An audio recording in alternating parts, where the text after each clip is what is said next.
So are werewolves just a Hollywood creation, or do half-man, half-wolf creatures really exist? Now, tonight, we kick off our Conspiracy Theory Month series, which was a fan favorite during the old Hannity's America show. From aliens to buried treasure, every week for the rest of the month, we're going to tell you about some hair-raising stories. Now, our first takes us to a small town in southern Wisconsin, where some locals say that a man-wolf has been on the loose for over 20 years. All right, take a look. Werewolf, a mythological or folkloric human with the ability to morph into a wolf-like creature. Now, Hollywood has long portrayed the werewolf as a superhuman beast, transformed by the appearance of a full moon with extra human strength and senses far beyond normal men or wolves. But stories of werewolves have been around for centuries, and the tales of unexplained man-beasts roaming the night continue to this day. In fact, one of the tales takes roots just outside a small town of Elkhorn, Wisconsin. It begins on a quiet country road lined with old family farms, rolling pastures, and surrounding woods. In this quintessential American landscape lives a local legend the residents there call the Beast of Bray Road. Now, for over 20 years, the locals there have been telling stories of half-man, half-wolf creatures lurking in the woods of southern Wisconsin. And nobody knows more about this mysterious creature than Linda Godfrey. She is the author of The Beast of Bray Road and has been on the hunt for the elusive creature for 17 years. Well, back in 1991-92, I was a reporter for an area newspaper. And it came to my attention that people around the small city of Elkhorn, Wisconsin, were beginning to report to our county animal control officer that they were seeing a creature that they could best describe as a werewolf. When I went around to talk to these people, they seemed like good, ordinary, honest citizens. They ranged from junior high students to farmers to elderly people, and it's remained that way to this day. In her 17 years of hunting down the mysterious beast, Linda has collected over 400 accounts of sightings throughout Wisconsin.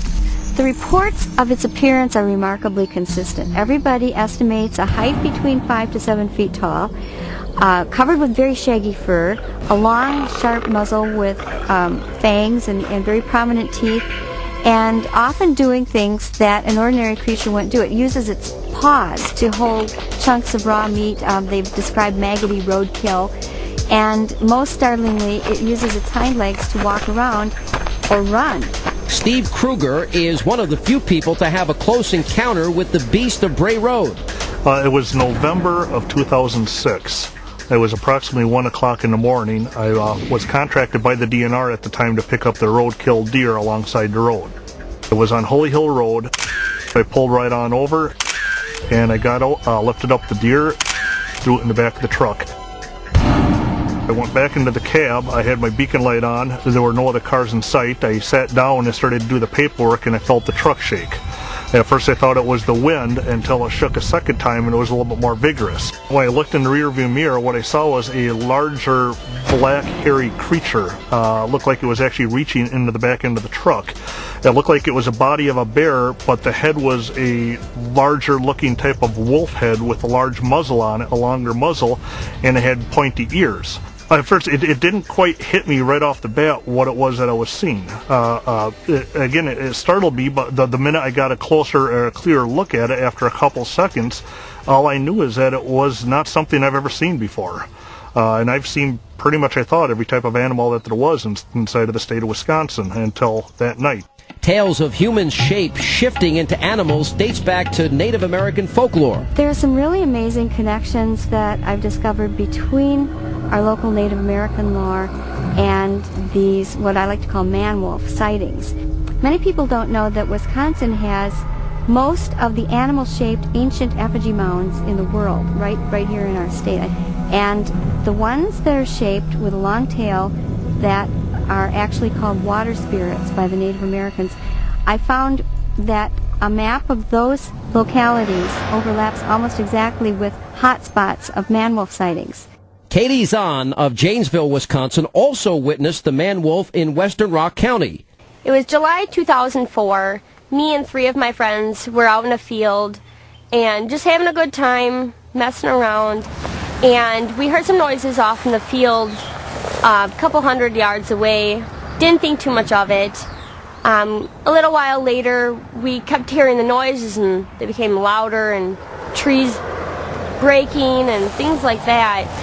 We tried to ignore it, but we soon found out that it was a bad idea.